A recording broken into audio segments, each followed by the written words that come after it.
હાલ સમાચાર આવી રહ્યા છે જંબુસર તાલુકાના વેડજ ગામના। જંબુસર તાલુકાના વેડજ હિંગળાજ મહાદેવ મંદિરે શ્રાવણ માસની પૂર્ણાહુતિ નિમિત્તે ભવ્ય મેળો અને યજ્ઞનું આયોજન કરવામાં આવ્યું હતું। જંબુસર તાલુકાના વેડજ ગામે મહીસાગર નદીના કિનારે આવેલું સદીઓ જૂનું અને ઐતિહાસિક હિંગળાજ મહાદેવ મંદિર ભક્તો માટે આસ્થાનું કેન્દ્ર છે। શ્રાવણ માસ દરમિયાન અહીં વેડજ, પિલુદરા, કારેલી અને આસપાસના ગામોના ભાવિ ભક્તો મોટી સંખ્યામાં પધાર્યા હતા અને ભોળાનાથની પૂજા અર્ચના કરે છે। શ્રાવણ મહિનાની પૂર્ણાહુતિ નિમિત્તે શ્રાવણ વદ અમાસ એટલે કે તારીખ 23 ઓગસ્ટ 2025ને શનિવારના રોજ મંદિરે ભવ્ય મેળાનું આયોજન કરવામાં આવ્યું હતું। આ દિવસે વિશેષ યજ્ઞ પણ થાય છે। મંદિર કમિટીના પ્રમુખ શ્રી ભીખુભાઈ પઢિયાર જણાવ્યા અનુસાર યજ્ઞમાં સાંજે 4:30 શ્રીફળ હોમાવવામાં આવ્યું હતું। આ પ્રસંગે મોટી સંખ્યામાં શ્રદ્ધાળુ ઉપસ્થિત રહીને ધાર્મિક કાર્યોનો લાભ લીધો હતો અને મેળાની મજા માણી હતી।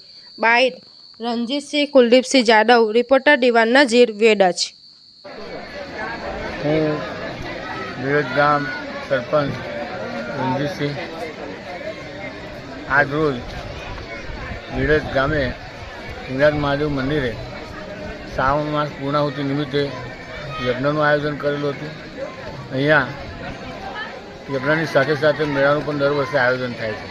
આ મેળામાં વેડજ, પિલુદરા, કારેલી અને ઉબેર આમ 4 ગામના જાહેર જનતા અહીંયા પધારે છે। આશરે 6 થી 7 1,000 માણસ આ મેળાનો લાભ લે છે।